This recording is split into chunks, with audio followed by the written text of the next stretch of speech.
Warna oranye ini adalah rugi bersihnya. Nah, jadi pada 2018 ini dia sebenarnya pendapatannya itu malah tidak sebanding ya dengan kerugiannya.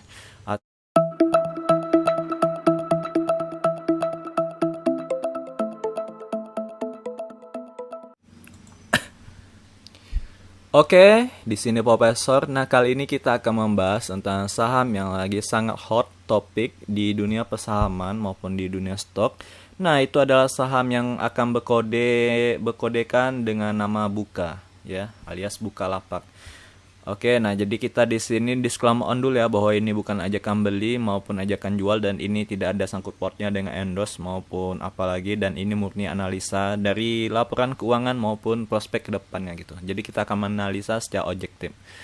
Oke, nah langsung saja di sini ada slide-slide yang berisikan data-data yang saya rangkum gitu. Nah, jadi kalian bisa melihat nanti gimana analisa kalian sendiri ya. Kalian bandingkan dengan analisa kalian sendiri. Oke, nah ini kita langsung saja ke slide yang pertama. Jadi di sini adalah jadwal sementara IPO bagi kalian yang tertarik untuk melakukan pemesanan IPO Bukalapak ini, maka ini ada jadwalnya ya. 9 sampai 19 Juli ini adalah masa penawaran awal dan 28 sampai 30 Juli ini adalah penawaran umum dan tanggal pencatatannya ini tanggal 6 Agustus 2021 ya. Bagi kalian yang ingin melakukan booking order bisa kalian lihat tutorial di YouTube Bukalapak ya supaya lebih jelas gitu. Nah, ini juga akan dijelaskan tanggal-tanggal ini. Dan juga setahu saya dia tidak ini ya, tidak elektronik IPO ya. Jadi dia masih manual gitu. Jadi agak sedikit janggal gitu. Saham yang Unicron yang secara ini basicnya adalah teknologi malah manual gitu ya. Jadi agak ada kejanggalan di sini di IPO-nya. Apakah sengaja ingin membuat susah gitu untuk mendapatkannya? Ya, who knows. Oke, itu kejanggalan yang pertama ya. Jadi saham ini tidak elektronik IPO-nya. Nah, lanjut ke slide yang kedua.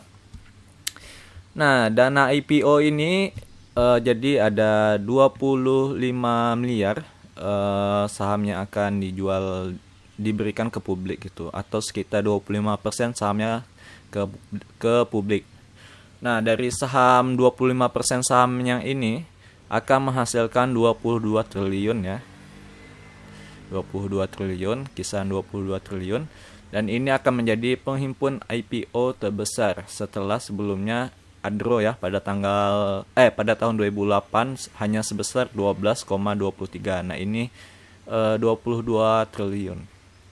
Jadi ini adalah rekor tertinggi IPO dekade ini. Dekade. Kalau pakai tahun ini ya. Oke, berikutnya nah ini ada 22 triliun ya dia dapatkan. Oke, berikutnya adalah nah dana 22 triliun itu akan digunakan Bukalapak untuk nah ini ada 66%-nya dari dana IPO untuk modal kerja. Jadi dia tidak ada bayar hutang dan sementara sisa untuk anak perusahaannya yakni 15 untuk alokasi kepada PT Buka Mitra Indonesia dan 15% untuk PT Buka Usaha Indonesia dan 15% untuk Buka Investasi Bersama. Lalu untuk 1%-nya Buka Pengadaan Indonesia dan 1% untuk Bukalapak Pte Ltd dan 1%-nya Viva Jack Indonesia. Nah, jadi ini lumayan bagus ya. Dana IPO-nya digunakan untuk modal kerjanya. Nah, sekarang kita lanjut ke pendapatan 2020. Nah, jadi dia sebenarnya Bukalapak ini sumber income-nya itu ada 3 ya. Pertama dari marketplace, mitra, dan pengadaan. Nah, tapi yang jumlah terbesar itu ada di marketplace-nya ya. Nah, sekitar 1 triliun untuk 2020 ini ya datanya. Oke, lanjut. Selanjutnya adalah kita melihat pendapatan versus rugi ya. Di sini saya mendapatkan datanya itu tahun 2018, 2019 dan 2020. Ya, sebenarnya dia ada juga yang 2021-nya tapi kuartal yang pertama ya. Nah, itu. Oke, tapi di sini saya akan membahas 3 tahun ini, 3 tahun ke belakang. Yang pertama ini jika kita lihat ya, yang biru ini adalah pendapatan netonya atau pendapatan bersihnya. Sedangkan yang warna oranye ini adalah rugi bersihnya. Nah, jadi pada 2018 ini dia sebenarnya pendapatannya itu malah tidak sebanding ya dengan kerugiannya. Artinya dia lebih banyak rugi. Ya pokoknya kalian tahu lah ya, yang tabel seperti ini udah pasti rugi lebih banyak daripada pendapatannya. Oke, kita lihat lagi ke 2019. Nah, 2019 ini pendapatannya itu mulai meningkat ya, 1 triliun jadi 1 triliun gitu. Dan kerugiannya juga meningkat ya, sebesar 2 triliun 750 miliar ya. Jadi kerugiannya agak membesar itu. Dan di tahun 2020 ini kerugiannya itu mengecil ya dibanding 2019, yaitu masih 1 triliun 340 miliar. Nah, di sini dia kalau kita lihat dia pendapatannya lebih meningkat ya. 350 miliaran, hampir 200 lebih lah gitu. Di sini kita lihat kalau pendapatannya itu cenderung untuk meningkat, berarti ada pertumbuhan pendapatan di sini. Oke. Nah, selanjutnya jika kita lihat dari liabilitas, aset dan ekuitas. Nah, asetnya ini 3 triliun ya 2018, dan liabilitasnya ini 1 triliun 100 miliar. Nah, jika kita lihat sebenarnya ini kurang lebih ya, apalagi asetnya ini juga hanya pada tahun 2019 yang agak berkurang ya. Dan juga ekuitasnya juga hampir sama, dan juga liabilitasnya hampir di angka 1 triliunan. Nah, kita lanjut. Sebenarnya kalau kita ingin melihat dari e-commerce atau unicorn gini, atau marketplace yang berbau teknologi ini, dia awal-awal kita pasti tahu lah ya bahwa dia sebenarnya ini saya terbalik ya. Nah, seharusnya di sini lagi. Oke. Jadi saya ulangi lagi bahwa kita tahu istilah bakar uang kan. Nah, jadi yang marketplace atau e-commerce ini dia tahun-tahun pertama itu memang merugi gitu. Istilahnya dia campaign untuk marketing dan salesnya. Nah, kita bisa lihat di data ini ya. Ini hampir 2 triliun 2018 dia hanya untuk marketing dan salesnya saja. Dan 2019 dia menyentuh 2 triliun lebih, 320 miliar. Nah, tapi jika kita lihat 2020 ini dia mengurangi mengurangi marketing dan salesnya atau bakar uangnya, promo dan lain-lainnya ya di aplikasinya. Nah, itu. Jadi untuk kesimpulan tuh dari prospek keuangan ini, bagi kalian yang melihatnya ini atau kalian yang punya aliran value investing, nah ini sangat tidak cocok ya. Mengapa? Karena ini kalau kita lihat kerugian bersihnya ini masih banyak gitu, 1 triliun lebih gitu. Nah, ini bagi kalian yang value investing pasti bilangnya ini tidak masuk akal kan, apalagi nilai IPO-nya tadi kan 22 triliun ya. Sedangkan ini ekuitasnya aja berapa gitu kan, ekuitasnya. Oke, jadi kalau misalnya ekuitasnya anggaplah di sini masih 1 triliun gitu. Sedangkan IPO-nya 22 triliun gitu. Kalau kalian value investing mungkin tidak cocok ya menggunakan metode ini untuk mengevaluasinya gitu. Tapi kalau kalian yang pakai growth investing, nah ini menarik ya sebenarnya. Kalau kita lihat dari pendapatannya, dia terus bertumbuh, sedangkan kerugiannya itu cenderung berkurang gitu tiap tahunnya gitu. Nah, ini harapannya dia tiap tahun income-nya terus bertumbuh, dan nanti lama-lama dia akan stabil sendiri gitu. Oke, nah itu bagi kalian yang berpendapat bahwa ini cocok untuk growth investing gitu, bahwa suatu saat perusahaannya pasti akan bertumbuh gitu. Nah, maka Bukalapak ini sebenarnya cocok gitu ya. Apalagi dia unicorn yang pertama asal Indonesia yang pertama kali IPO gitu. Jadi prospeknya lebih bagus. Ya, tapi wajar sih kalau e-commerce gitu dia pakai bakar uang dulu untuk mencari user. Nah, jadi kita di sini akan melihat data usernya. Di sini saya sebenarnya ini ada satu data yang kurang ya, yaitu jumlah transaksi. Nah, saya mencari tidak dapat gitu jumlah transaksi setiap e-commerce ini. Jadi sini saya melihat ada 4. Ini saya ngambil data 2020 ya. Dan di sini sebenarnya yang user ini saya ngambil datanya di Play Store di jumlah download. Tetapi kalau kita lihat ini sebenarnya datanya ini tidak detail dia menyebutkan. Bagi yang Shopee dan Lazada ini karena dia multinasional gitu, jumlahnya dia kisar 100 juta user ya. Tapi mungkin lebih gitu. Ya karena dia dipatokan, dan sedangkan yang lainnya juga hampir sama gitu, 5 50 juta gitu, di angka 50 juta ya, Bukalapak maupun Tokopedia. Nah, tapi di sini yang jadi apalah jumlah pengunjungnya ya. Jika kita lihat ini Shopee ini jumlah pengunjungnya dari data yang saya ambil, kalau tak salah saya ngambil datanya di Ajaib ya. Coba kalian lihat di Ajaib ada jumlah data marketplace ini atau di berita media. Nah, nanti saya tunjukkan linknya di atas ini. Oke, nah jadi ini adalah datanya. Kalau kita lihat di marketplace, memang Bukalapak ini bisa menjadi 4 besar ya, termasuk 4 besar atau big four marketplace. Nah, dia di urutan ketiga lah. Ini datanya 2020 ya, 2021 belum tahu. Tapi dengan adanya PPKM maupun dengan apa istilah sebelumnya itu, pokoknya itulah ya, stay at home ya, work from home ya, pokoknya apapun yang dilakukan di rumah semenjak corona ini, maka data transaksi e-commerce itu sebenarnya meningkat ya dari tahun. Jadi wajah bisnis ini sebenarnya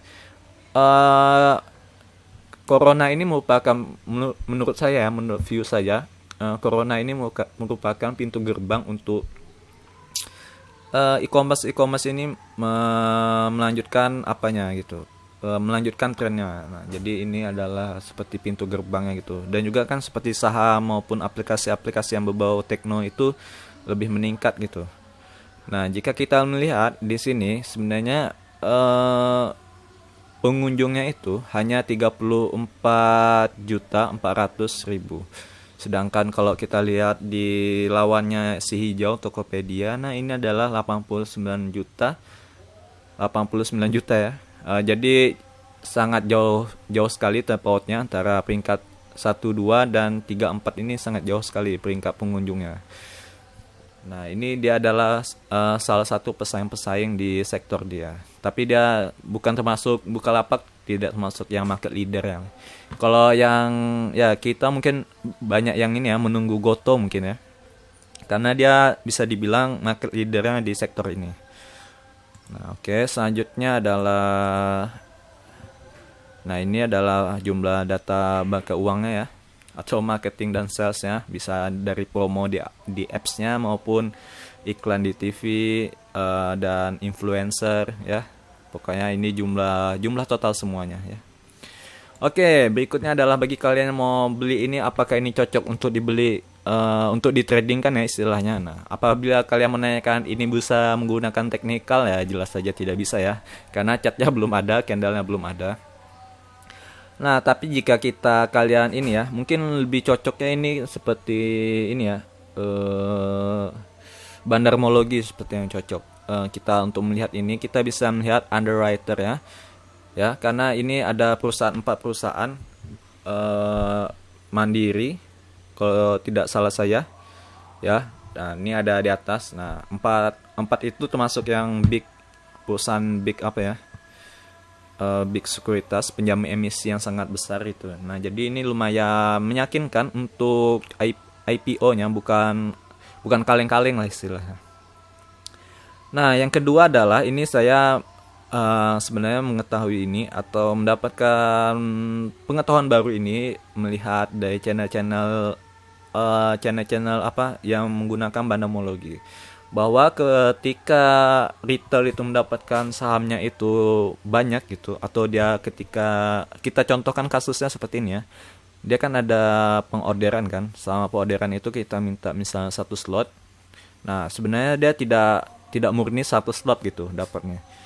Paling hanya misalnya 30, 40, 10 lot gitu. Nah, gitu misalnya ini anggap aja 100 slot. Nah, di sini yang kita bisa melihat bahwa IPO itu bakal naik atau bakal turun gitu harganya gitu. Seperti contoh yang baru ini kan Archie ya.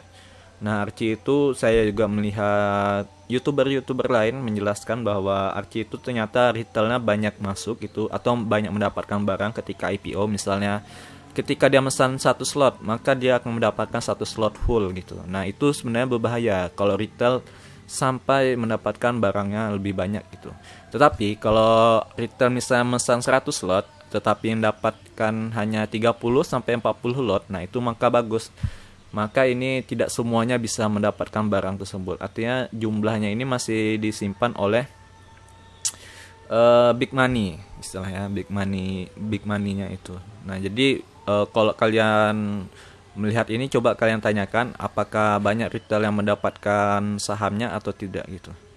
Ya, itu bisa salah satu penilaian kalian untuk menentukan harganya naik atau tidak ya. Sebagai contoh Archie tadi ya, Archie itu mengalami penurunan sampai sekarang, sampai dari IPO sampai sekarang itu mengalami penurunan karena sahamnya berada di tangan retail gitu. Banyak di tangan retail.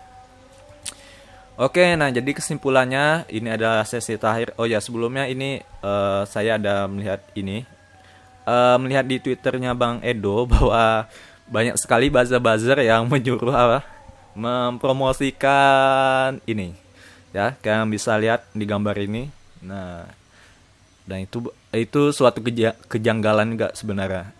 Saham Bukalapak ini ternyata ada juga buzzernya di saham ini. Oke, nah jadi itu sesuatu hal yang menarik untuk hanya informasi apa ya, hanya sekilas gitu, informasi sekilas. Oke, jadi kita langsung saja kesimpulannya. Nah, jadi kesimpulannya adalah saham ini tidak cocok bagi kalian yang value investor atau menggunakan value investing, yang menggunakan laporan keuangannya, melihat rugi apa-apa dan lain-lain. Tapi ini cocok untuk growth investor ya, atau growth investing ya. Jadi dia melihat pertumbuhan dari sebuah perusahaan itu.